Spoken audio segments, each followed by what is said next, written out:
Bonjour, dans le dernier tutoriel, on s'est arrêté sur ce diapositive concernant la syntaxe des fonctions. Donc pour définir une fonction, on a besoin d'un en-tête, celui-là, et d'un corps délimité par les deux accolades. C'est le corps de la fonction. Donc l'ensemble de ce texte constitue la définition de la fonction. C'est la définition de la fonction. Vous vous rappelez bien que lorsqu'on utilise les fonctions, on a besoin de la déclaration de la fonction, de l'appel de la fonction et de la définition de la fonction. Donc, elle permet d'identifier le sens des mots, le nom de la fonction dans la suite des programmes. Donc, vous avez le type, retourne.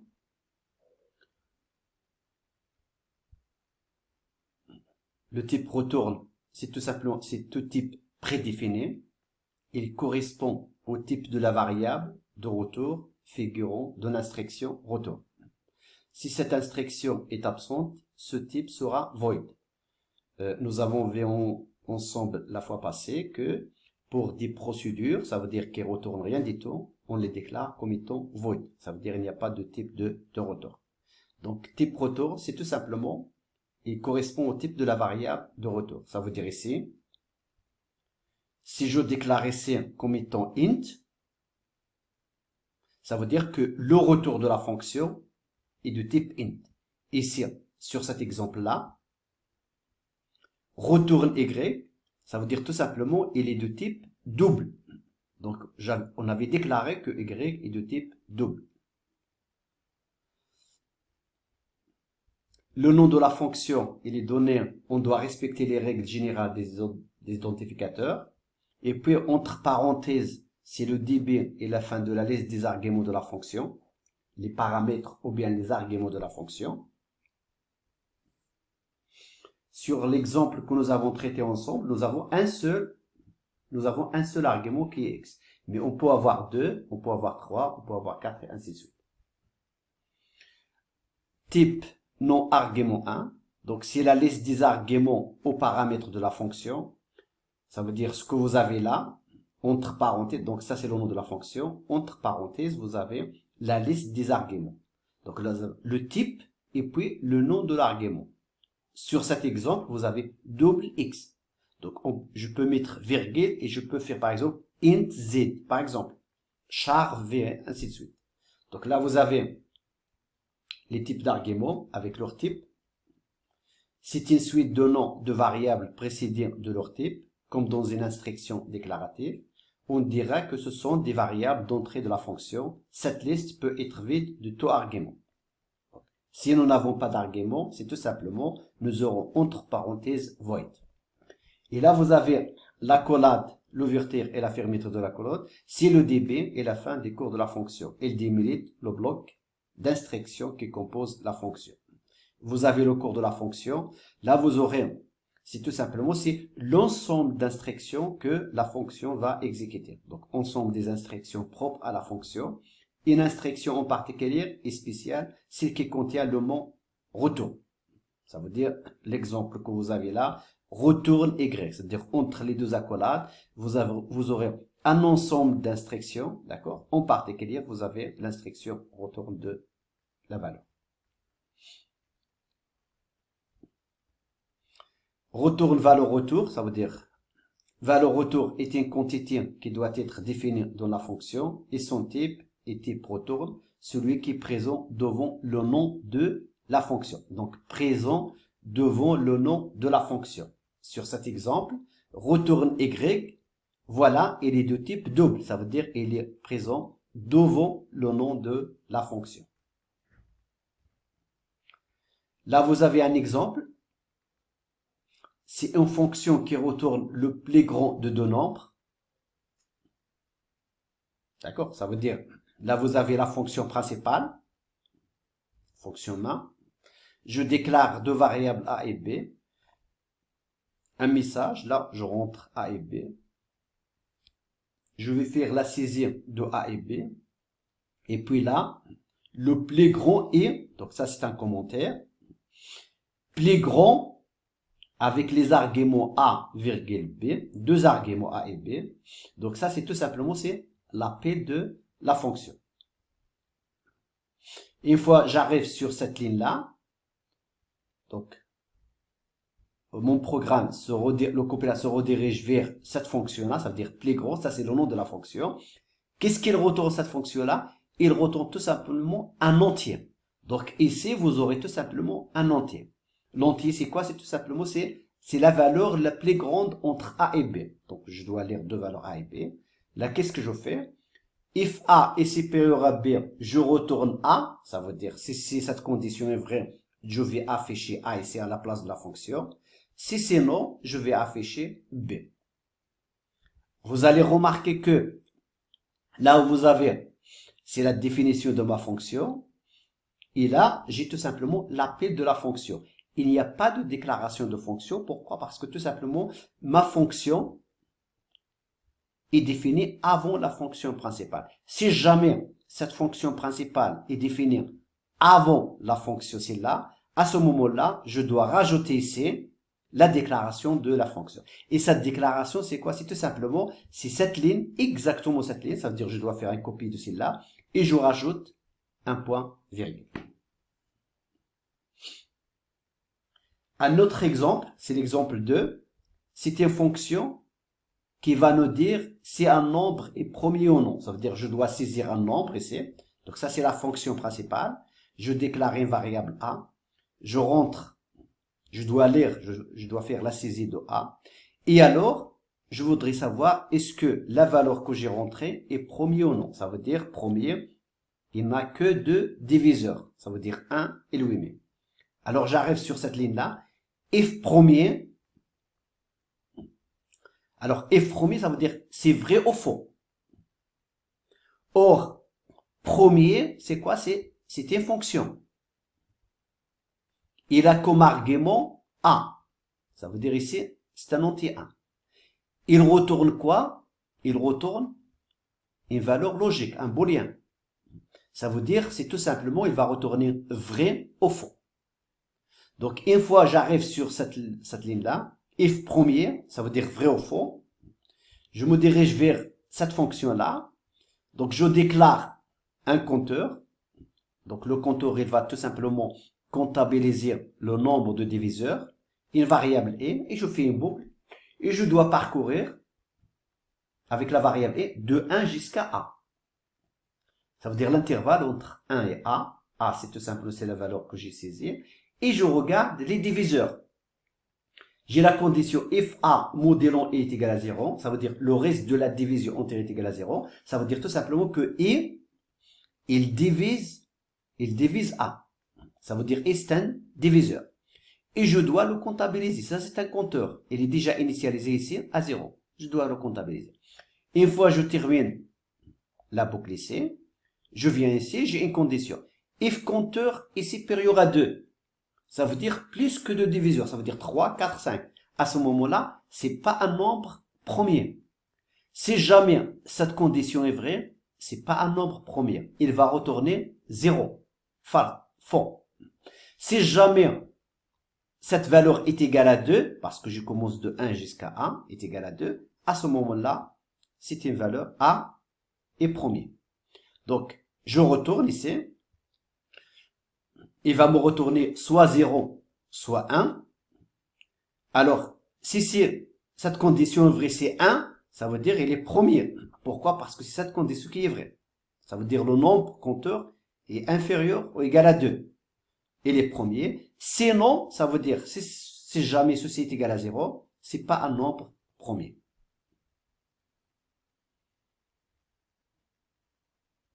Là, vous avez un exemple, fonction qui affiche un simple message, le ciel est bleu. Ça, c'est ma fonction principale. Ça, c'est la définition de la fonction. Le nom de la fonction, c'est ciel bleu. Ici, j'ai pas de paramètres, c'est void, ici. Donc, il n'y a pas de paramètres, c'est void. Et alors là, c'était void, ça veut dire il retourne rien, il n'y a pas de retour ici. Donc, c'était une procédure. Pour les procédures, le type ici, c'est tout simplement void. Donc, sur la fonction principale, j'arrive sur cette ligne, c'est l'appel de la fonction. je pars vers la définition de ma fonction, j'affiche ce message-là et je retourne à la fonction principale et je termine.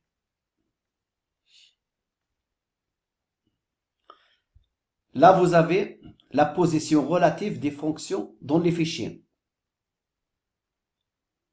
En quelque sorte, on a déjà parlé de ça. Lorsqu'ils se retrouvent dans un même dossier, et nous avons la fonction principalement avant la fonction définie, à ce moment-là, on doit déclarer ma fonction. Donc ici, il est possible de placer les fonctions dans un même fichier ou bien dans des fichiers séparés. Dans un même fichier, la fonction avant la fonction principale, alors si la fonction est avant la fonction principale, on n'a pas besoin de la déclaration. Si jamais il est après la fonction principale, à ce moment-là, il faut déclarer ma fonction. Donc ça, c'est le premier point. Après, on va voir, lorsque la fonction principale, la fonction main, et la fonction que nous avons définie, ils sont pas dans un même fichier, mais ils sont dans des fichiers différents. Donc d'abord, lorsque les deux, ils sont dans un même fichier. À ce moment-là, donc fonction dans un même fichier et avant la fonction main, voilà. Donc c'est une fonction qui cherche la valeur la plus grande.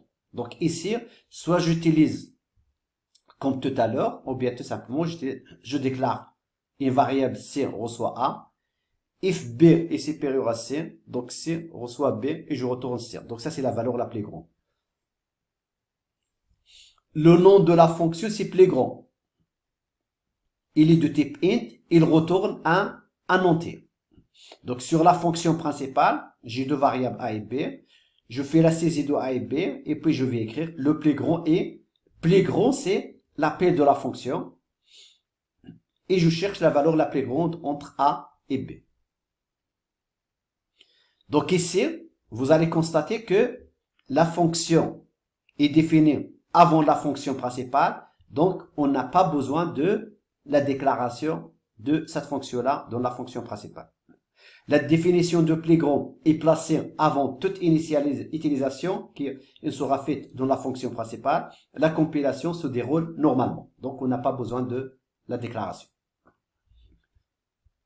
Fonction dans un même fichier, mais après la fonction principale. Alors, après la fonction principale, à ce moment-là, il faut déclarer tout simplement la fonction. Ça veut dire ici, le programme de tout à l'heure ici, je prends cette fonction-là, la fonction principale, et je dois le mettre avant celle-là. Donc, j'aurai tout simplement la déclaration ici. Donc, à ce moment-là, il faut déclarer votre fonction. Ici, dans la déclaration, je mets tout simplement, je prends cette ligne-là et je rajoute point virgule pour la déclaration. Donc, c'est cette ligne-là, je rajoute point virgule. On peut même oublier dans la déclaration, on peut même oublier la variable A et la variable B, c'est correct aussi. Donc ici, on vous dit que si la fonction est placée après la fonction main, il faut faire une déclaration pour préciser le sens des mots plus grands pour main. Cette déclaration se fait au moyen d'une instruction qui est l'entête de la fonction. Voilà, c'est là. D'accord? Cette instruction, notez la présence de point virgule, c'est très important, est une déclaration de la fonction plus grande. Il précise son type, ses arguments et leur type. Les noms des arguments A et B ne sont pas utiles à ce stade, c'est bien que l'on peut simplement écrire ceci. Ça veut dire on peut oublier A et on peut oublier B ici. Ça veut dire je peux l'écrire de cette façon-là. Vous pouvez écrire A et B, c'est juste, mais si vous les écrivez pas, donc ça reste toujours correct. Voilà, et j'appelle ma définition de fonction. Donc ici, vous voyez, donc la définition de la fonction, il est après la fonction principale. Donc on a besoin de cette déclaration qui est très importante. C'est tout simplement ceci, c'est l'entête, c'est cette entête-là auquel j'ai rajouté point virgule.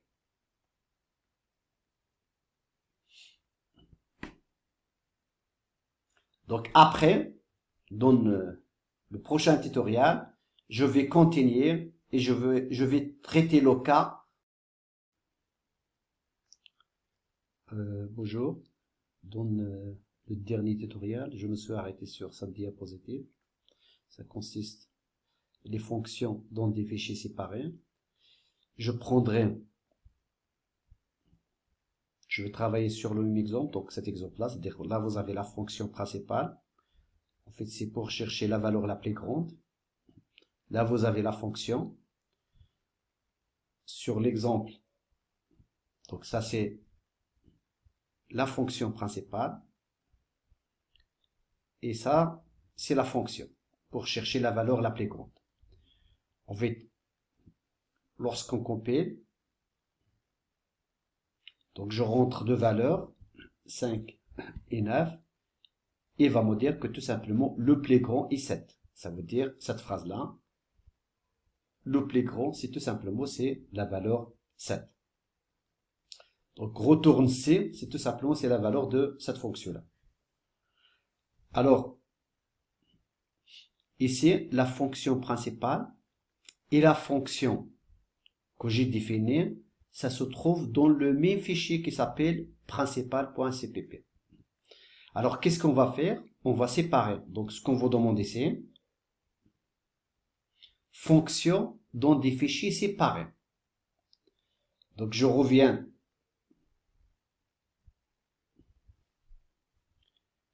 ici. Donc, au lieu de mettre cette fonction dans le même fichier, voilà, je fais CTRL X, je vais la mettre dans un autre fichier. Donc, mettre dans un autre fichier. Donc, ce dossier-là, j'ai la fonction principale, et j'ouvre cette fonction-là, le nom, et je vais la mettre ici, CTRL.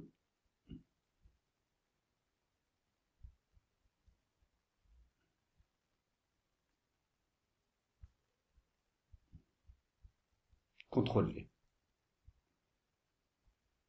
Donc voilà. Donc j'ai deux fichiers. En fait, j'ai un premier fichier où vous avez uniquement la fonction principale, et j'ai un deuxième fichier où j'ai la définition de ma fonction. Notez bien que ces deux fichiers, ça se trouve dans le même dossier que j'ai appelé ici test, si vous voulez. Donc ils se trouvent dans le même dossier. Je compile ici pour voir qu'est-ce que j'obtiens comme résultat. Je compile. Donc là, il y a un problème, il y a une erreur. Il ne trouve pas cette fonction-là. Alors, lorsque nous avons des fichiers séparés, qu'est-ce que je dois faire ici? Je dois tout simplement l'introduire. Donc, j'écris 10 et je vais écrire include entre guillemets et je vais écrire tout simplement le nom de la fonction. Fonction .cpp ceci. Donc je compile. Donc n'oubliez donc cette fonction là, il fallait l'enregistrer, c'est très important. Voilà, je l'ai enregistré. Donc je reviens ici, je compile. Voilà, donc je donne valeur 4, je donne la valeur 7 et la réponse le plus grand est 7. Donc là, j'ai la fonction principale et la fonction que j'ai définie dans deux fichiers séparés, mais qui se trouvent dans le même dossier.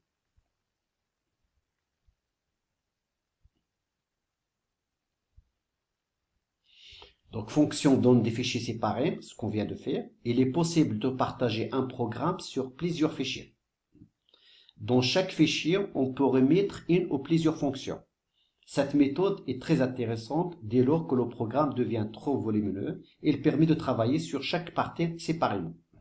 Pour appliquer cette méthode à l'exemple précédent, on commence par écrire, donc l'exemple précédent, ça veut dire celui-là. Ça, c'est la fonction principale. Et ça, c'est la fonction que nous avons définie. On commence par créer deux fichiers séparés. C'est ça ce que j'ai fait tout à l'heure. Un pour la fonction principale et l'un pour la fonction. On leur donne les noms. Moi, j'ai donné à mon fichier principal et le deuxième, je lui ai donné fonctions, vous avez le choix, vous faites comme vous voulez, et on les place dans un même dossier. Ça, c'est très important. Ils sont dans le même dossier. Voilà. Donc, ça, c'est le fichier principal, et ça, c'est le fichier correspondant à la fonction, d'accord? Sauf que, pour que ça marche, il fallait ici inclure ici le fichier, ça veut dire inclure le nom de cette fonction-là. Donc, remarquez qu'on a ajouté dans la fonction principale la ligne include fichier fonction. Ça veut dire il faut inclure ceci.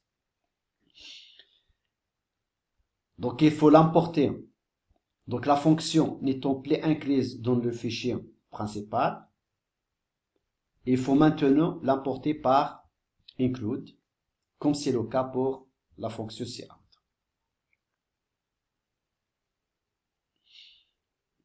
Donc, je résume la situation. Lorsqu'on sépare la fonction principale et la fonction que nous avons définie, d'accord, dans deux fichiers séparés et qui se trouvent dans le même dossier, on utilise tout simplement, on va inclure dans la fonction principale, on va inclure le nom de la fonction que j'ai créée. Alors maintenant, une autre chose, si les deux fichiers n'étaient pas dans le même dossier, il faudrait mettre le chemin absolu jusqu'au fichier de la fonction en commençant, etc. Alors, donc je reviens sur l'exemple de tout à l'heure. Voilà. Qu'est-ce qu'on a dit? On a dit que ça c'est ma fonction principale et ça c'est la fonction que j'ai créée. J'ai inclus donc fonction.cpp, c'est le nom du fichier. Donc j'ai inclus tout simplement avec include le nom de cette fonction-là et ça marche. Mais là, ils sont dans le même dossier. Supposons maintenant, voilà, je ferme ceci. Supposons maintenant que cette fonction-là n'est pas dans le même dossier, ça veut dire je vais l'éliminer, d'accord? Et je veux la placer dans un autre dossier quelque part. Donc vous pouvez la placer sur une clé USB, dans un serveur, ou bien sur un autre chemin, ainsi de suite. Et je veux les mettre ici par exemple. Voilà, c'est tout à fait dans un autre dossier. Je reviens. Alors, dans ce cas-là, qu'est-ce qu'il faut faire pour que ça marche? Donc, si je reviens ici, si je compile, donc là, il ne trouve pas cette fonction-là. Pourquoi? Parce qu'il ne se trouve pas dans le même dossier. Donc, qu'est-ce que je dois faire? Je retourne dans le dossier où j'ai placé ma fonction et je dois prendre tout simplement le chemin ici, ce chemin-là. Donc, CTRL C, je prends ce chemin-là et je vais l'inclure ici.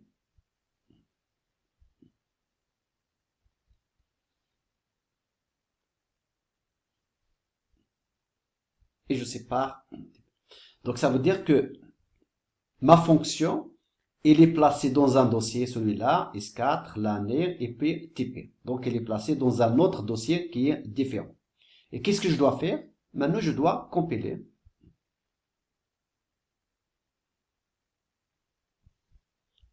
« 6, 3. Donc, le plus grand, c'est tout simplement c'est 6. Donc, qu'est-ce que j'ai fait? Donc, lorsque vous avez, donc j'ai inclus tout simplement le chemin de cette fonction-là. Donc, vous pouvez placer votre fonction dans n'importe quel dossier. Dès le moment que vous allez inclure le chemin, le programme, ça va marcher. Donc, je résume la situation.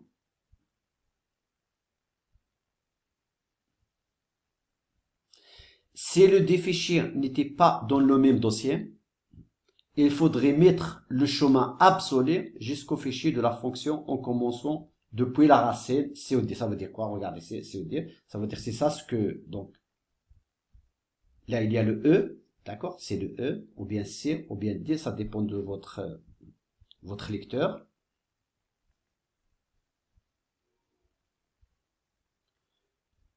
En incluant le chemin de ma fonction de cette façon-là. Les arguments de la fonction. Les arguments permettent la communication entre la fonction et la fonction principalement, qui lui fait appel. Par défaut, les paramètres d'une fonction en langage C++ sont passés par valeur. Donc, par défaut, les paramètres des fonctions en langage C++ sont passés par valeur. Cela signifie qu'à l'appel, les valeurs des paramètres effectifs sont copiées dans des arguments correspondants. En d'autres termes, les arguments communiquent leurs valeurs aux fonctions, mais selon leur type, ces valeurs peuvent être des adresses, ou bien ils peuvent être aussi des pointeurs. Donc, on va passer en revue les différents cas. Donc, nous avons le passage des paramètres entre la fonction principale et la fonction créée se fait soit par, ils sont passés, donc les valeurs sont passées par valeur, ou bien ils sont passés par adresse, ou bien ils sont passés par pointeur. Si je prends l'exemple de tout à l'heure, ici je n'ai, donc ça c'est ma fonction principale.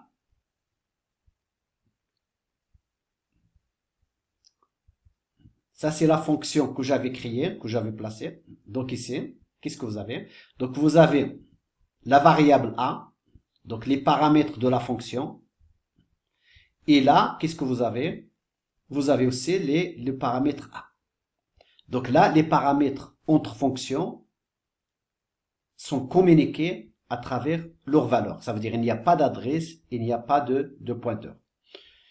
Par contre, ce qu'on va voir après, c'est que si vous voulez lire quelque chose dans une fonction, ou bien modifier une variable dans une fonction, et vous voulez afficher ce que vous avez lu dans cette fonction-là, dans la fonction principale, ou bien ce que vous avez modifié dans cette fonction-là, dans la fonction principale, le passage par valeur de cette façon-là, ça ne marchera pas. À ce moment-là, qu'est-ce qu'il faut faire? Il faut faire tout simplement, il faut utiliser la communication entre la fonction que j'ai créée et la fonction principale. Au lieu d'utiliser les valeurs par valeur, ça veut dire passer par valeur, on doit les passer par adresse. Donc, passage par valeur, c'est le cas des arguments de type prédéfini, comme char, int, float. Pour illustrer ce cas, on considère deux variables de type int et on écrit une fonction qui permet d'échanger leurs valeurs.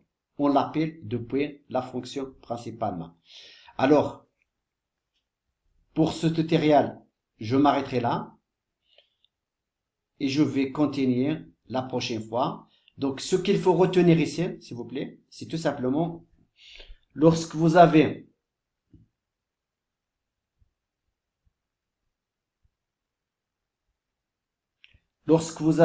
la fonction principale et la fonction que vous avez créée et qui se trouvent dans le même dossier, d'accord? On peut les écrire sur deux fichiers séparés à condition d'inclure cette fonction de cette façon-là. Include, entre guillemets, le nom de votre fichier ici, où se trouve votre fonction. Voilà le nom de votre fichier fonction. Si les deux fonctions ne se trouvent pas dans le même dossier, ça veut dire sur des dossiers différents, à ce moment-là, il faut inclure complètement le chemin de votre fonction. Comme l'exemple que j'ai fait ici. Ça veut dire, il fallait inclure carrément le chemin où se trouve votre fonction.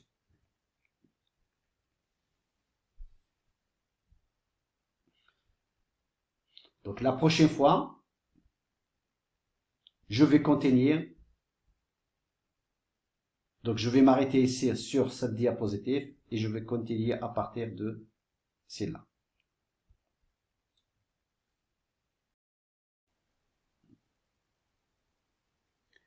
Bonjour. Dans le dernier tutoriel, je me suis arrêté sur cette diapositive concernant les arguments de fonction.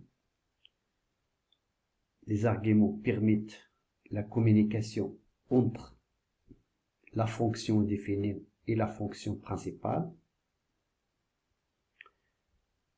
Par défaut, les paramètres d'une fonction en langage C++ sont passés par valeur. Cela signifie qu'à l'appel, les valeurs des paramètres effectifs sont copiées dans les arguments correspondants. Alors ça veut dire quoi? Je prendrai un exemple où je dois définir une fonction qui permettra d'afficher une valeur. Donc là, je déclare donc int égale à 5. J'appelle ma fonction. Donc 1.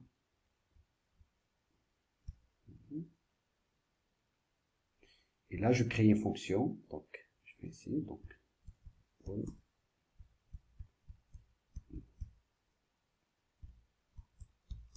1. Et puis, et j'affiche la variable A. Donc voilà. Donc, ma fonction principale, où je déclare une variable A, initialisée à 5. J'appelle la fonction. Et dans cette fonction, je voudrais afficher cette variable A. Alors là, il faut tout simplement, n'oubliez pas de déclarer. Alors la déclaration de ma fonction, c'est bien ceci. Avec point virgule. Donc je compile. Voilà. Donc j'ai la valeur 5 ici. L'affichage s'effectue dans cette fonction que j'ai créée. Ça veut dire que le paramètre effectif, les paramètres effectifs de cette fonction-là, il est copié dans l'argument de cette fonction-là. Donc A, la valeur de A, qui est égale à 5, il est communiqué à l'argument A, et puis j'affiche A. Donc ce qu'on appelle ici, que les valeurs des paramètres effectifs sont copiées dans les arguments correspondants. Donc, la valeur des paramètres effectifs est copiée dans l'argument correspondant. Et une autre chose que je voudrais signaler, c'est que le A que vous voyez là, ça n'a rien à voir avec le A que vous voyez là, ça n'a rien à voir avec le A que vous voyez là. Ça veut dire ici, je peux mettre carrément, regardez, je peux mettre B, et là, je vais mettre B. Donc, lorsque je compile, on va obtenir exactement le même résultat. D'accord? Ça veut dire quoi? Que le paramètre effectif A, qui est égal à 5, il est copié dans B. Et puis après, j'affiche la valeur de B. Donc, A est copié dans B. La même chose ici. Le A que vous voyez là, ça n'a rien à voir avec le A que vous voyez. Je peux carrément, regarder, je peux carrément mettre une variable D. Et c'est juste. Je compile. Voilà. J'ai la valeur 5. Donc le A, le paramètre effectif, ça n'a rien à voir avec l'argument de cette fonction-là qui est D et l'argument de cette fonction qui est B. Donc la valeur de A, il est copié dans l'argument de B, il est copié dans l'argument de D. Alors, pour montrer l'utilité des passages par référence, on va faire l'inverse. Donc là, j'ai déclaré une variable a est égale à 5. Je l'ai affiché de cette fonction-là. Maintenant, qu'est-ce que je dois faire? Je dois saisir une valeur ici dans cette fonction-là et je voudrais l'afficher dans le programme principal. Pour faire ceci, qu'est-ce que je dois faire? Donc, je déclare ici, je vais mettre, voilà. Donc, a est égal à 7. Donc, je remettrai ça, comme ça, après, je peux changer. Donc, ça, c'est A, c'est A. Et là, je déclare la variable A. J'appelle la fonction A. Il vient ici. Après, je dois initialiser A est égal à 7. Et puis, à mon retour de la fonction, je dois afficher la variable. Je copie. Voilà la valeur que j'obtiens. La valeur A qui a été saisie ici dans cette fonction-là. À mon retour dans la fonction principale, je voudrais l'afficher ici. Et ça me donne une valeur qui est complètement fausse. Ça veut dire quoi? Que, je crois que je l'avais dit, j'avais déjà parlé de ça. Toute modification dans une fonction, toute saisie des variables dans une fonction que vous voulez afficher dans le programme principal, lorsque vous passez vos paramètres par valeur aux arguments de votre fonction, ça marche pas. Ça veut dire, dans ce cas-là, qu'est-ce qu'on va faire? Tout simplement, au lieu de passer valeur, on passe des adresses. Ou bien tout simplement, on travaille avec les pointeurs. Dans ce cas-là, référence, si je voudrais passer référence par adresse pour que ça marche, qu'est-ce que je fais? Je viens là, tout simplement, je vais mettre adresse, et là, je vais mettre adresse. Lorsque je compile, voilà, la valeur 7 que j'ai saisie dans cette fonction-là, à mon retour dans la fonction principale, j'affiche la variable A et vous avez ceci. Vous avez le résultat qui est correct. Et j'ai dit que la valeur que vous voyez là, ça n'a rien à voir, le A que vous voyez, ça n'a rien à voir avec ce A. Je peux essayer de mettre un C par exemple. Là, je peux mettre carrément, regardez, donc la même chose, cette valeur-là, ça n'a rien à voir avec celle-là, je peux mettre ici un D. Et là, je peux mettre ici un D. Je compile. Et j'ai le bon résultat. Alors, qu'est-ce qui se passe ici? Lorsqu'on fait passage, c'est pas passage par valeur, mais passage par référence, ça veut dire adresse, ce qui transforme C, il transforme C en référence sur A. Donc, toute écriture sur l'argument ici, sur l'argument de D, est une écriture sur A. Donc, fonction A, là vous avez D, ça veut dire lorsque j'appelle cette fonction-là, donc ça veut dire quoi? Tout simplement, transforme D en référence, ou bien C en référence sur A, toute écriture sur D, ou bien sur C, est écrite sur la valeur d'or. Donc c'est juste pour vous dire que lorsque vous faites un calcul dans une fonction et vous voulez l'afficher dans le programme principal, dans la fonction principale, il faut travailler avec référence ou bien avec pointeur. Par valeur, passage par valeur, c'est pas correct.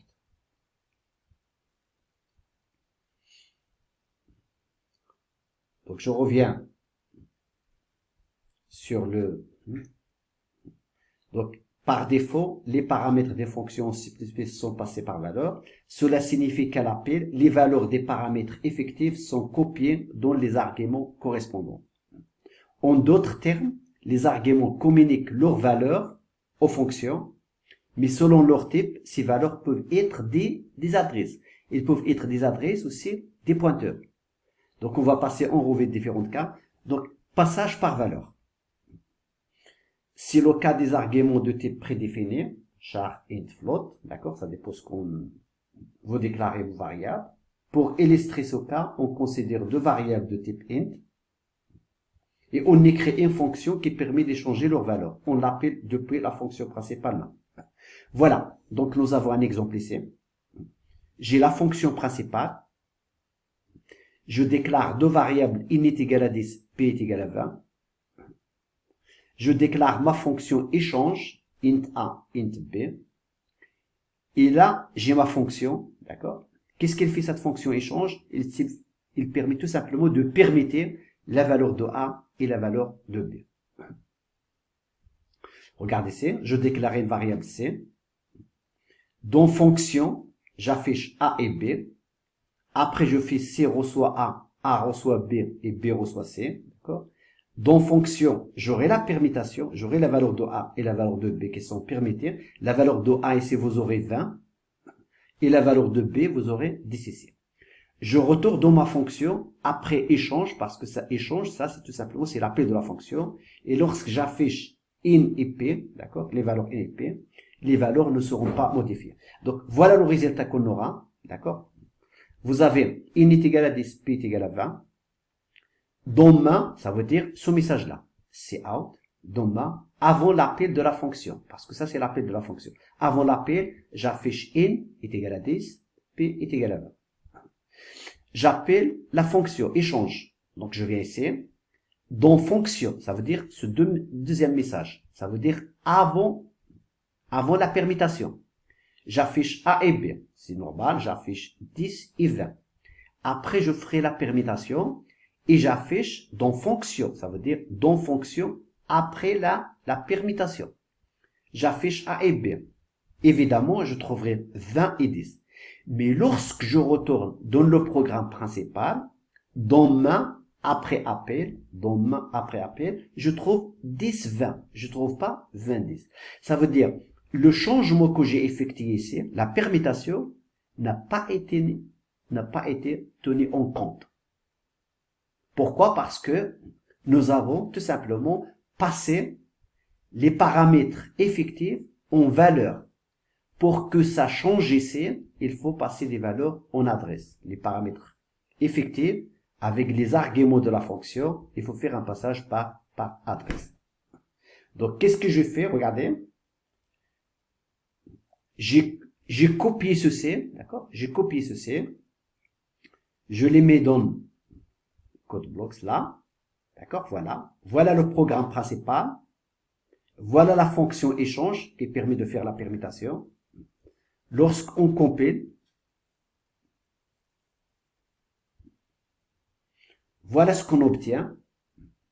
Dans la fonction principalement, j'ai 10, 20. Dans la fonction, ça veut dire ce message-là, avant la permutation, avant, vous avez 10, 20. Je fais la permutation, évidemment, j'aurai 20, 10. Donc le A, il va prendre, ici le A, il va prendre 20. Et le B, il va prendre 10. Et lorsque je retourne à mon programme principal et j'affiche, donc cette modification n'a pas été tenue en compte. D'accord? Donc, il remarque ici, il remarque là. Donc, ici, je n'ai in et p, d'accord? Là, je n'ai A et B. Je peux garder A et B. Donc, ce que je vous ai montré tout à l'heure au début de la séance, je vous ai dit qu'ici, je peux mettre par exemple A et B, ou bien je peux garder in p. C'est la même chose. La même chose ici, je peux garder A et B, comme je peux faire in P, ou bien C et D, comme je veux. Ça veut dire, tout ce qui se passe, c'est que la valeur de cette valeur-là, elle est copiée dans celle-là. Ça veut dire, là, je mets A, ou je mets D, ou je mets E, ou je mets E, ça n'a pas d'importance. La même chose, la valeur de P, elle est copiée dans B. Alors ici, ça veut dire, je mettrai une autre variable, E, F, J, tout ce que vous voulez, ça changera pas les résultats. Donc ici, c'est tout simplement, donc si je veux que la modification soit tenue en compte, il fallait que j'utilise passage, pas par valeur, mais par référence. Donc voilà, je m'arrêterai sur cette diapositive et je vais continuer par la suite.